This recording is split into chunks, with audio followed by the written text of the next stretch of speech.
Welcome to Inside Nigeria, where politics is all we do, and 2027 on our minds. Today, we bring you some of the most powerful and inspiring speeches by Peter Obi to refresh your memory and reignite the vision for a new Nigeria. Don't forget to hit the subscribe button as we journey together towards a better nation. Let's chart this course for a new Nigeria together. This year, your country is expected to, our expected revenue for this year is 7.2 trillion from both the states and the federal government. The expected expenditure is 11.4 trillion. It's 11.4 trillion. That's a deficit of about 4.2 trillion. This is the type of debts that have already been incurred a year ago by the same government. They will tell you today that Nigerian debt to GDP is under 20%, is small. That's what you hear.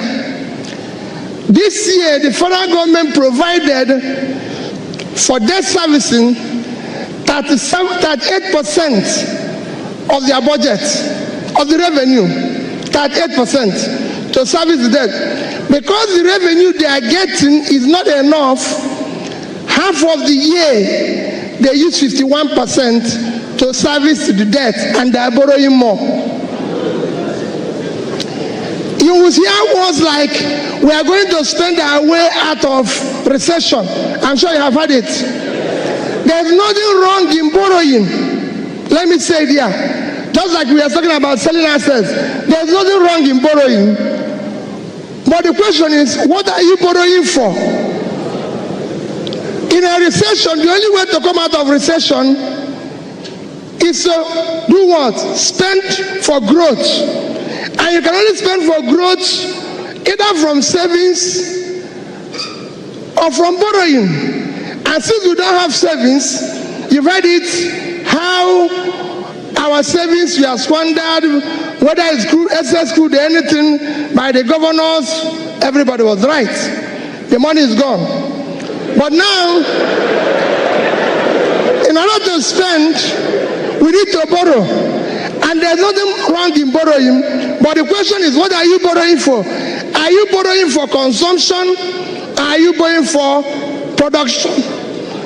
The fear is that we are borrowing for consumption, because we can't see what we used the past borrowing or what we sold before for, and that is the crisis we face. And that is the critical thing everybody has to watch. When you borrow for consumption, when you have no savings, you're heading for a disaster. And I give you an example using two countries. When they talk about debt to GDP, the country with the highest debt to GDP is Japan. Japan debt to GDP is 246%. However, Japan have the highest net asset of any country in the world. They have 1.3 trillion in US bonds and dollar bonds and everything. So they have money, so they can afford to borrow. Greeks have 180%. Because they didn't have money, they collapsed. Because there was no savings. And that is the crisis. So when you see people like me say when they wanted to give money to governors and say bailout, I was a governor, I should be supporting it. But I disagreed. I said no, before we give them the money, let them tell us what they are doing, because it is wrong for us to pay a bill of a drunk while he's still in the bar. He has to come out of the bar first, and he will settle what he has drunk before. And that is where I disagree. I believe that, for me, I don't want to talk about federal government today. My topic is, the topic they gave me is cutting the cost of governance. And I don't want to talk about federal government. Other experts will talk about them, but let me talk about where I served, the subnational government. Out of this 11.4 trillion expenditure expected this year, the states are 5.4. And I believe that this 5.4, we can save at least 1 trillion. At least they won't borrow it because it's going to be borrowed. We can save 1 trillion. And people will say to me, how are you going to save it? How? One, I always say it. Out of this so-called 5.4 trillion, 12 to 15% is used in running the office of the governor, including the so-called controversial security vote, aids, everything takes almost between 12 and you're looking at about 600 to 800 billion. Thereby, I want you to listen to me. Thereby, if you decide to reduce it to 3 to 5%, it will be between 200 and 300 billion. You save at least 450 to 600 billion. That's a saving of 450 billion. If you decide to do proper procurement, competitive procurement that is competitive, you save as much as the same amount. So with these two, you've saved almost 900 billion. If you decide to do away with the unconstitutional office of First Lady, it's very unconstitutional and adds a lot of confusion to what is happening. It costs an average state today about 2 billion to run that office. And all the office does is create confusion. So if you do away with it, as 2 billion average in a state, you have saved additional to 2 billion, which is 72 billion naira. Add it to our 900, we have 970. If you decide today, the average, most states have about an average of 6 bulletproof vehicles. Today is about 100 million naira for one. And if you times it, 100 million today, times 6, then times 36, it comes to about 21.6 billion. But if you reduce it to 2, it will be about 7.2 billion, and you save about 14-point-something billion. If you decide, the average government house have about 25 jeeps. Today's price is about 35 to 40 million. So you're looking at an average of, if you use 35, is 875 million naira each, multiplied by 36. Again, if you reduce it from 25 to 8, you save about 15 billion. We don't need dispatch rider or whatever these people that create a lot of noise. You don't need that machine. You can go without them. Each of those machines, each of those machines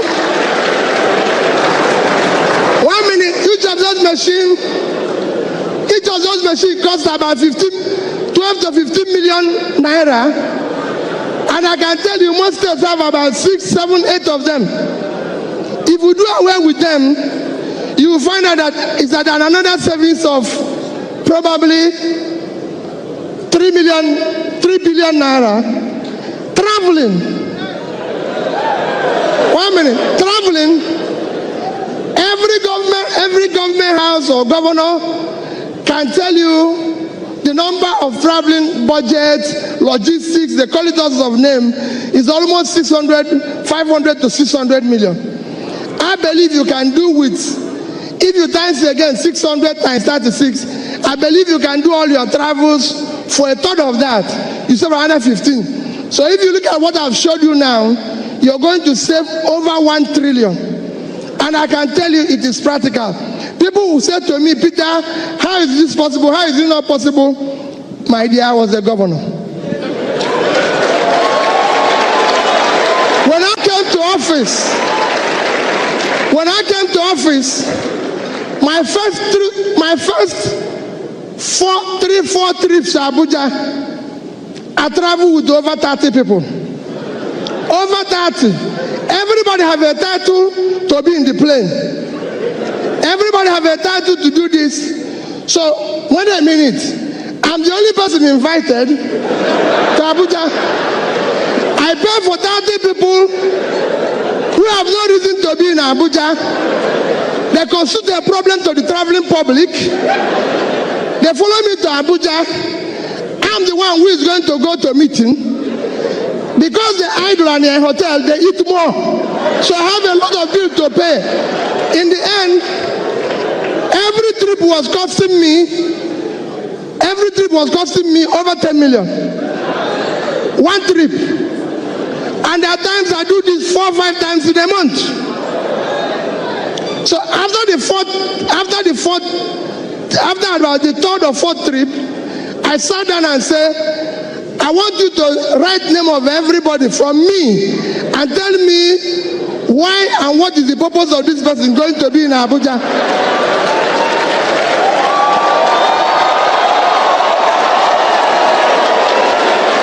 And what did I do? What happened? What did I do? When they finish, I found out the only person that needs to go to Abuja is me. So I said to them, leave it, because some of you must have heard Peter Obi travels alone. No, because the other people, I don't need them in Abuja. I give you an example. If I had taken police from Waka to Abuja, there might be about 12, 20, 15 security men. And then each time I go, let me use today's pricing. One ticket one way is about 30,000. Coming back is at 1,000.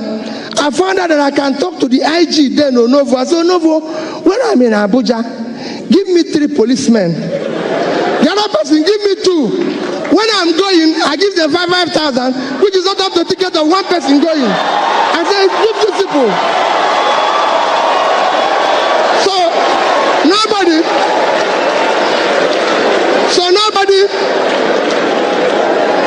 followed me to Abuja. 1 minute, because my time is going, Nobody followed me to Abuja. So when I come, the people say, hey, Peter Obi is traveling on his own, he's carrying his bag. I'm a young man, I can carry my bag. What is the proposition? And I told them, I said, listen, this is not a problem I started from here. I had this problem while I was in the bank. So I know, and I'll tell you that experience. So I said, that stopped. The House had to question me at the end of, there was a time they wanted to go to what they call the World Igbo Congress in America. And they showed me that somebody before me had gone with 40 million. And they said they reduced my own is 32 million. I said to the PAMSEC, can you write me what is the implication of this to Anambra State? Nothing. He just kept telling me they have reduced it. I said, no. Well, let one person go. Whatever the Igbos in America discuss, they can tell us by this thing. When I changed, we came to the government house.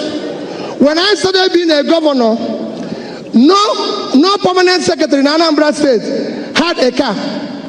The judges didn't have a car.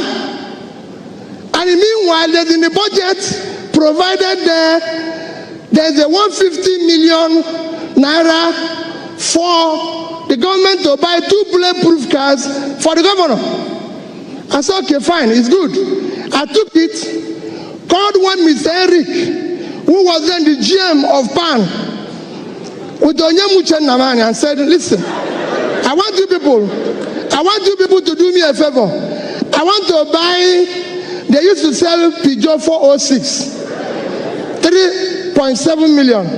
I said, I want to buy about 100. So you sell it to me 3 million. The Frenchman agreed with me. So I took the 150, gave him as deposit. He gave me the first 50 vehicles. I had 18 judges, so 18. I had permanent secretaries, 19, so 19. The governor will keep 10. So all my first tenure, if you are around Doka, I used 406 Peugeot. And nobody kidnapped me, nobody shot me, and we saved that money. We had, some of you might have, I was removed from office twice, because he was talking about sharing money. And I can tell you why I was removed from office. It's all part of this. When I was starting, Anambra State government house was burnt. Because when I say where we are going to save money, I want to tell you how we saved it and how we were able to be the only government that left and didn't borrow money from anybody. Instead, saved.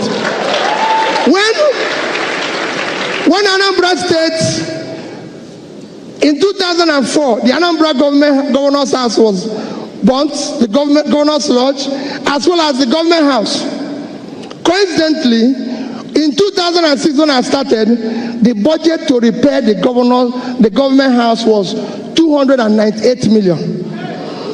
To repair the governor's lodge was 481 million. These are the two reasons why I was impeached. The third was saving money without permission. And I said to them, wait a minute, I repaired everything in the government house, which is governor's office. I repaired everything with 43,200,000. The only thing I didn't buy new was furniture. Because there's a table used by one of my predecessors that was kept somewhere, and they say it's old. But I called the man, the furniture man, I said, if you wipe this seat, would it be neat? I just want to say you're right. Let's to buy a new one. Why are we buying new one? The governor's lodge. I want you to tell, I'm no longer the governor, so these are things you can verify. The governor's lodge, which was a budget of 486 million, I repaired everything with 81,700,000. In both of them, because the contract was awarded before I came, they said I did it without passing through the due process. Because I've awarded the contract. And I said no. Obasanjo as president, because one of the things that I did is that we had a governor's lodge in Lagos. We had a governor's lodge in Abuja.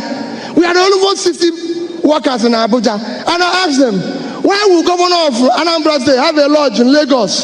Why will he have a lodge in Abuja? Does he live in Abuja? What is he doing in Abuja? You know what they wrote me? Every other government have it. I said, that's not what I asked. Why are we having to have a lodge in Abuja? I don't live there.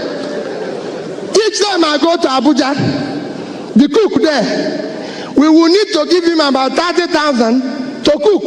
And I said, cook, you're going back to Oka. It costs 5,000 naira to eat buffet at Hilton, and you charge me 30 here. So what are you cooking here? You must go back to Oka. You know, and people say, and people will tell me, oh no.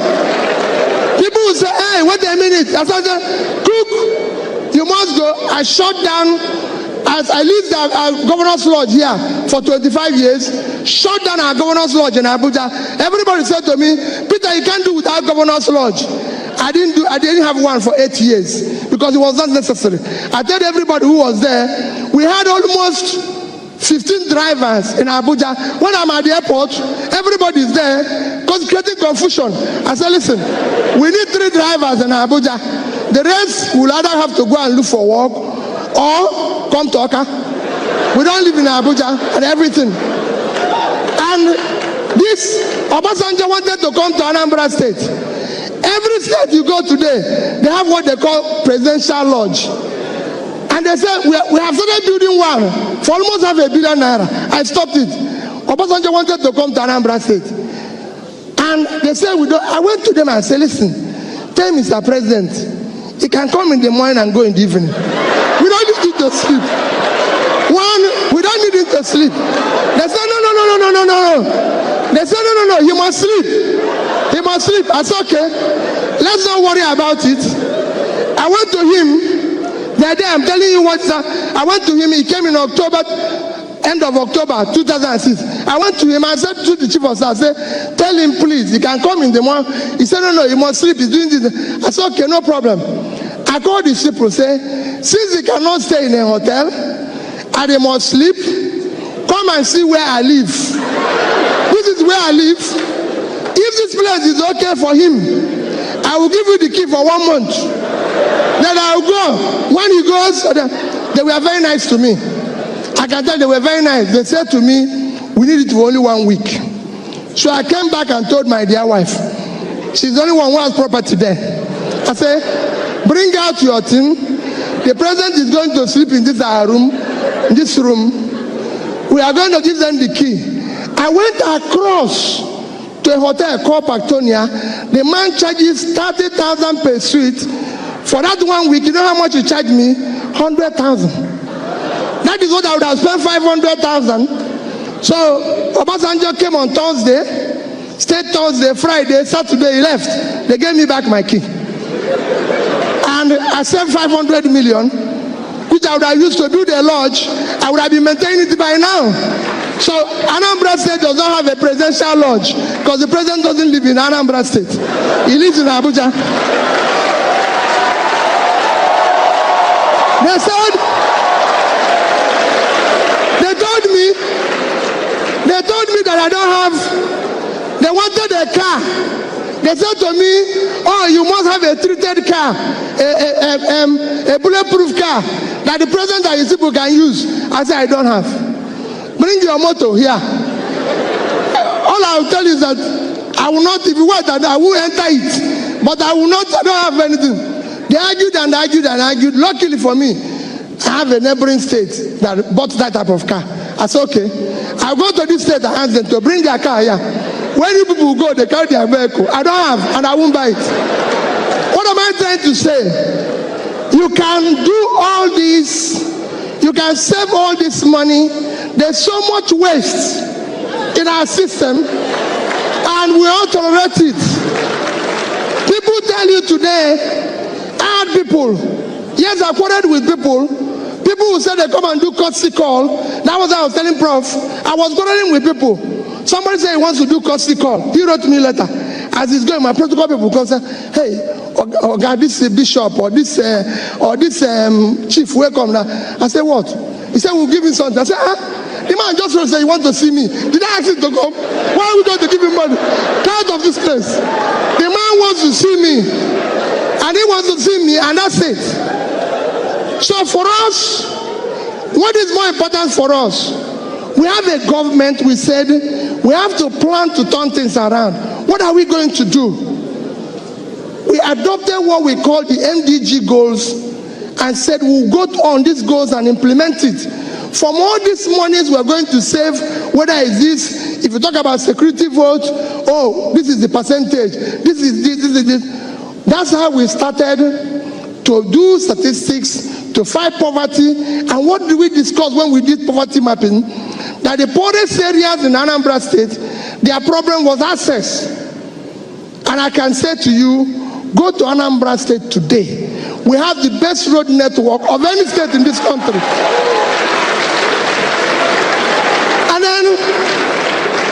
And then we look at it, we went into education. Everybody knew that education was shut down in Anambra State for 2 years. Under a particular government, we said, when I started, we were number 26 in WAEC. I said, no, we must be among the first 10. How are we going to do it? We looked at it and said, okay, the best thing is to return these schools to the church. It belongs to them, and we'll give them money directly and everything. Of course, that was very difficult. Everybody wanted to collapse the whole place. I said, well, my wife will always come back and say to me, Peter, hey, this is you're doing. You know people are not happy. These people are not, why are you always making trouble? These people are not happy with you. This, that, and everything. And I'll always tell them, listen, my dear wife, I have one of the most wonderful wife anybody will wish. I will always say to her, listen, Margaret, your problem is that you don't understand. My job is not to make people happy. There's people in the entertainment industry to make people happy. My job is to take the right decision. It's not my job. My job is not to make people happy. My job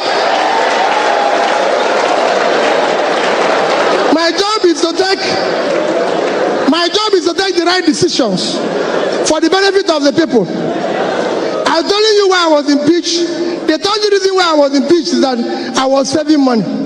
I said, listen, this is the only country in the world that has a diminishing assets called oil, and they are not saving money. Every other country has it as a law that a portion of this money must be saved. So I said in Anambra State, we must save.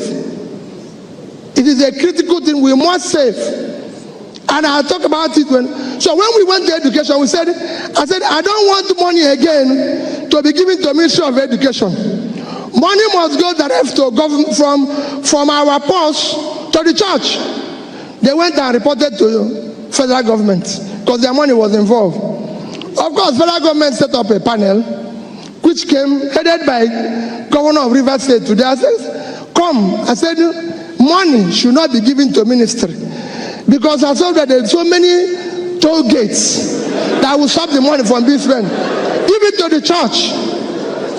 When they came and showed them, this is the church school, this is church school, this is our own was not working. But what happened? In less than 3 years, 2011, 12, 13, Anambra was #1 in WAEC and NECO. All this was possible because of the change we brought. We started saving money.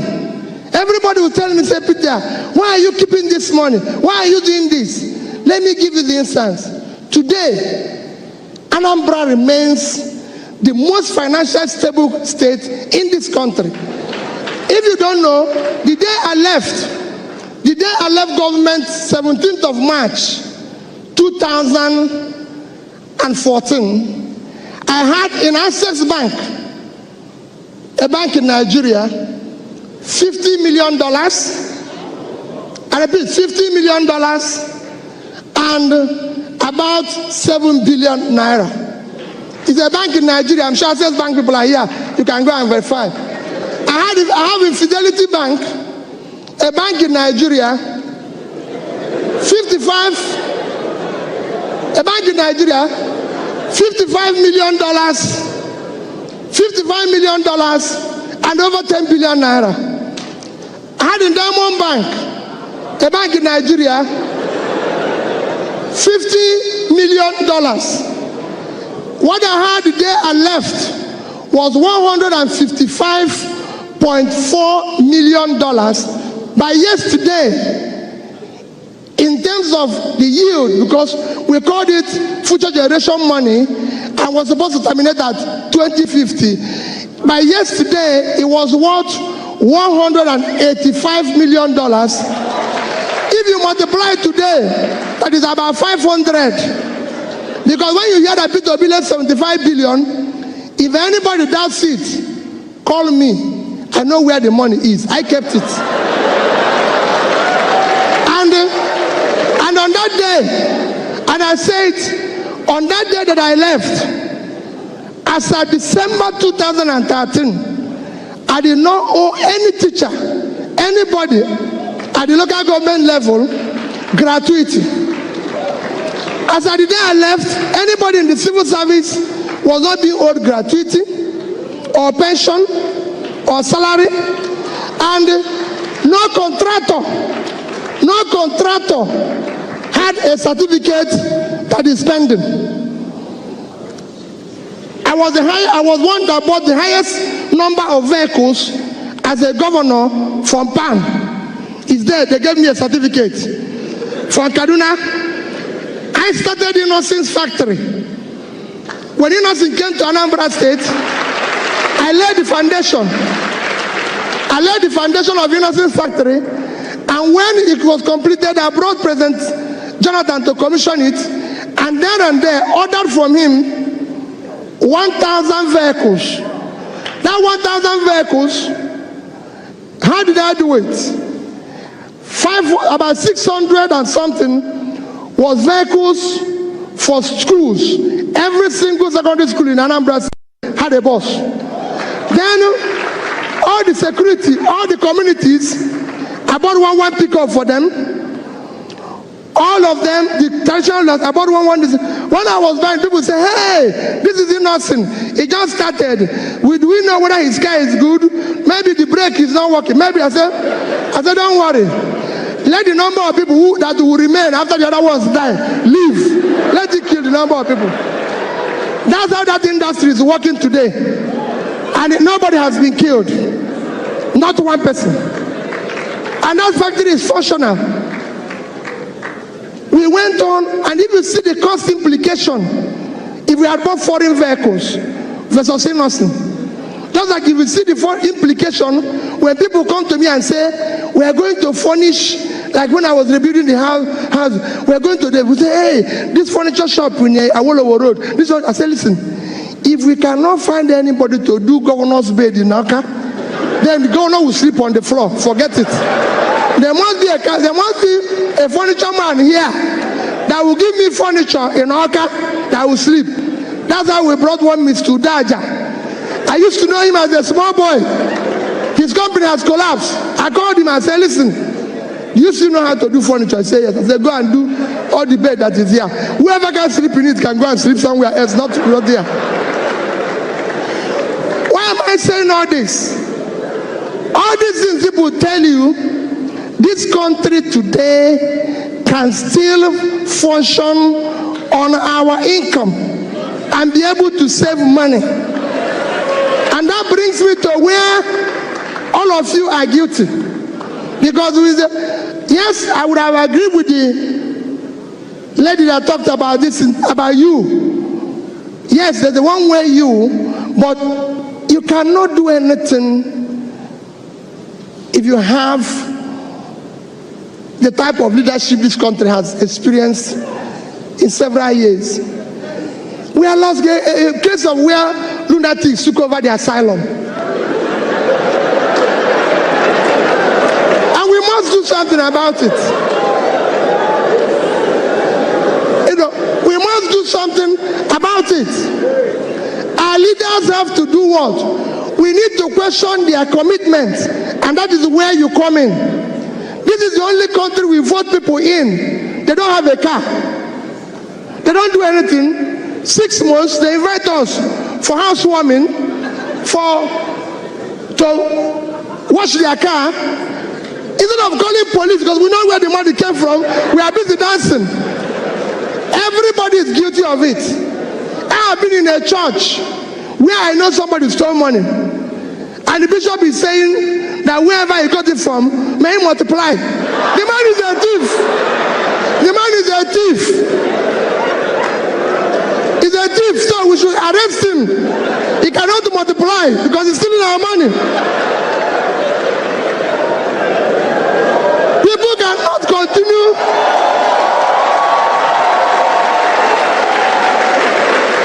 If anybody in government comes to tell you, everybody have good story to tell. If anybody see you, you write a paper, I've done this road, go to the road. I built a university from the scratch. It's in Ibadan. I built a teaching hospital from the scratch. It's in Oka, the fastest one. So let people say where they did it. Don't tell us in pages of newspaper. Don't give us awards. We want to know. If you say we want to export rice, let's eat the rice first. Let's have it. So all this is for you to take back the government. That is where I join Olisa in asking you. You can be the change. Stop celebrating criminality. Let us say we cannot allow these people. It is your future that they are toying with, including me. We've wasted your time. People are talking about Bill Gates, Steve Jobs. 1 minute. Let me tell you. 1 minute. Let me tell you. If any of them is here, let me tell you, if they were here, they will succeed. Quote me anywhere. 1 minute. I went to school. I've been to the best of schools. I've been to the best of schools. I've been to Oxford. I've been to Cambridge. I've been to all of them. And I tell you what, how many have you ever seen anybody in this country who walked into the bank and was giving money based on intellectual capital? They will tell you to bring your grandmother's house, your father's old house, By the time you finish it, that's it. Bill Gates was given $1 million. Go and read the history of Microsoft by a bank for a young boy who was in a garage. Steve Jobs and his friend Wozniak was given $2 million. Who would have given them that type of money here? Nobody. Let me tell you,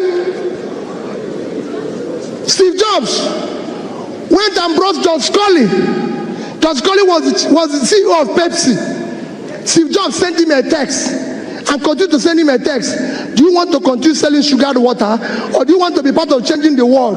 One day, John Scully got up and said to Pepsi, where is President and CEO? I'm leaving this company. I want to go and join these small boys in a garage. Which person will do it here? His people will say that they don't do a medicine. No. Nobody will do it. That's what we have. The government will not support you. You do anything here, the government will not patronize you. They will not patronize the white man. They will not do it. So there's so many things we take against. That is where a journalist had to say, let us take it back. Let nobody tell you there's not enough money. No. Tell me what a governor in Nigeria needs a dispatch rider for. What for? If I tell you how we stop fuel, we used to have a fuel dump when I was governor. Fuel dump. It was costing us almost 30 million a month. I said, what is it? They say, hey. I said, shut it down.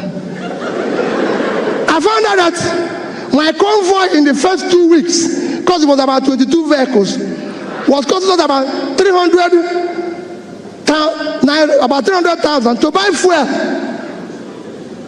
Of course, you know what happens to half of it. So I said, okay, you know what we are going to do? Bring down the convoy. People in Anambra here, yeah, I don't use her. I asked them, carry this thing and go. Pack it. My convoy is 5 vehicles. And you cannot buy fuel unless I'm inside the car. So I will pay them. No more.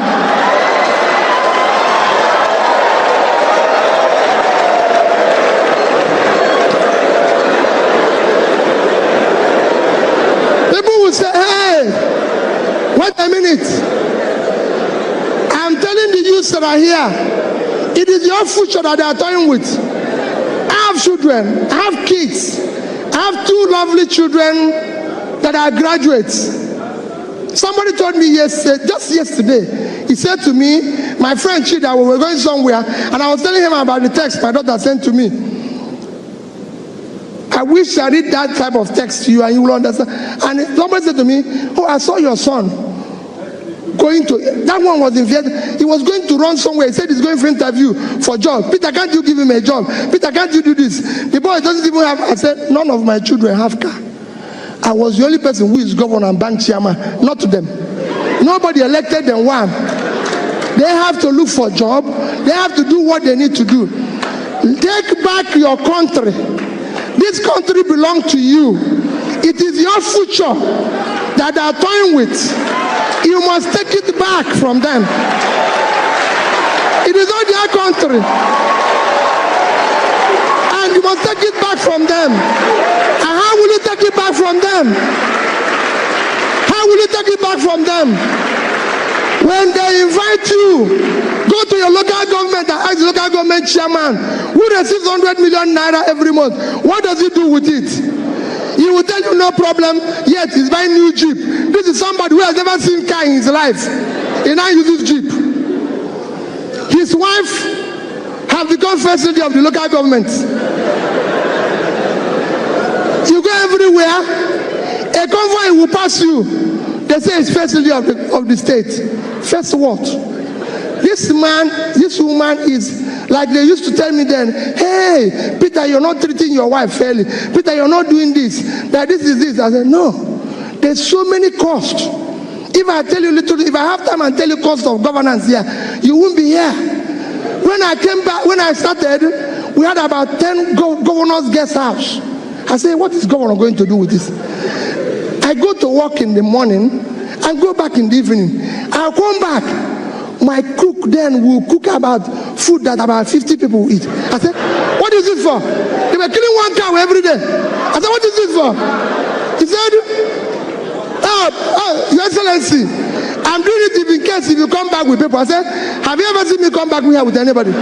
So why are you cooking for the people? Any day people will come here, I will let you know. Cook for only one person. One person. Me. I said, don't do it. You know, I come from Anambra State. There's too many big men. Of course. Like I told them, I said, don't allow any of them to come here. I don't have what it takes to entertain them. So what they do, they phone me, Peter, I want to see you. I come to your house in the evening. So I go to his house, because there he will bring his champagne, eat his fabulous food, and at times when I'm going, they will give me some to take back. Goodbye. But don't go to government house, because government house is not a restaurant. It's not a place to drink champagne. A bottle of champagne. A bottle of champagne today costs about 400,000, 500,000.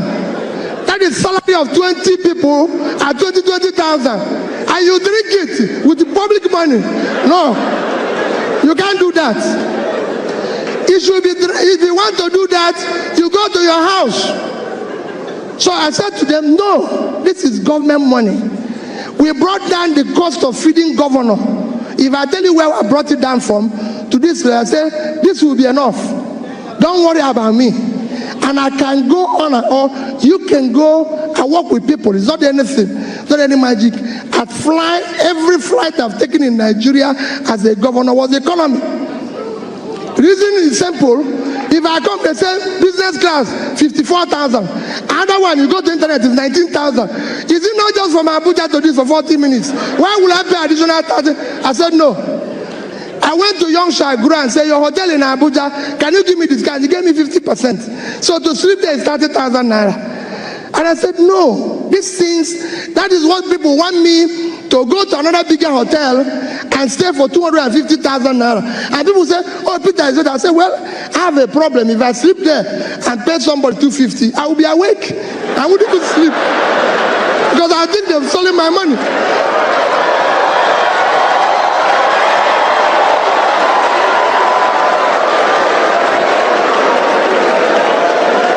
Because I would think they have stolen my money. So it is important that you understand our government, we need to shut down cost of governance. No state government needs a house in Abuja. The governor doesn't live in Abuja. They don't need all this. Nobody wants to kill you. I was governor for 8 years without bulletproof car. I must tell you that I bought one, but I didn't use it, and nobody killed me. I was using Prado. They will say, hey, it's not balance, it's not this. Another thing they keep telling me, that government vehicles, because of the high traffic, is every 6 months. I say, wait, if you remove this car from here, because you know what they do? They take it into auction and say, I said, no, this car is here for the term. We will use it. It's functional. What do people think you're doing to yourself? We must shut down. And people say, where did you get money? To say, where did you get money? We got those monies. We were owing gratuities and pension of people for 35 billion. We were able to pay it. Because we have to shut down everything. I said, this cannot happen. Nobody will ever tell you that he came to a party while I was governor for 8 years. It's not a party, it's not a nightclub. No, it's governor's lodge. When I finish, I go home. If anybody wants to dance, he goes to nightclub. That is his business. And so all I'm trying to say is that we can change. No visitor we put in a hotel if you have any value to offer. And go and check. We are number 1 in implementation of MDG. We got an award for it. I spoke at the UN. Go to European Union. We are number 1 in European Union while I was there. Why am I saying this? We were able to meet up every obligation. So my dear people, yes, it's good to stay here and feel bad and do everything. But let me beg you, you have no other country except this one. And only you can build this. If anybody is telling you, those people out there, they don't know you. They don't care about you. If they care, they will do things differently. You will see it in their behavior. You will see it in the way they do things, the way they feel, the way they move, and everything. In that, because they are doing that, what I beg you is that you must, like Olisa pleaded, get up and decide to join politics. Get up and decide to be part of it. The man who is leading the revolution in Hong Kong is 17 years old. He's 17 years old. My dear people, the society we help them to abuse today will take its revenge on all of us tomorrow. Thank you and God bless you.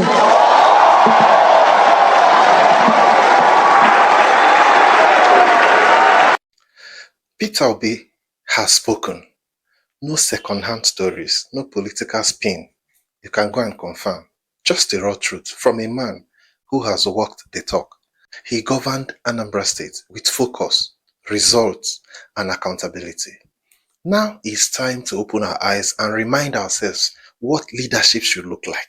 In this part of the country, it's actually difficult, or in this part of the world, let me use that, it's actually difficult to see this kind of leadership. This type of leadership is what you see in like European countries. People that rule with accountability. You will see a president of a country on bike, like go to work on a bike, European country. You've not seen that. This is where you see people that rule with accountability. Now, we are bringing, this is just the beginning. We are bringing you more videos that will challenge the lies, expose the facts, and inspire hope. Nigeria doesn't have to remain the way it is. We can rewrite the story, but only if we are bold enough to face the truth and act on it. Welcome to Inside Nigeria, where we don't chase hype, we chase the change. If you are tired of recycled excuses and hungry for real transformation, hit the subscribe button. Let's raise the standard. Let's shape a future worth living in. Change is not a miracle. It's a decision. And 2027 is at our doorstep. It's time to rise. I will see you again.